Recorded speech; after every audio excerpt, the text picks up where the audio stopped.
Morning guys. Good morning.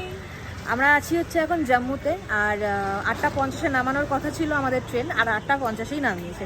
আমরা এতটাই lucky যে আমাদের পুরো ট্রেন অন টাইম ছিল। আর সবাই আমাদেরকে বলেছিল যে ট্রেন কিন্তু ভীষণ লেট চলে। সেটাও 10টার সময় এখানে নামিয়েছে।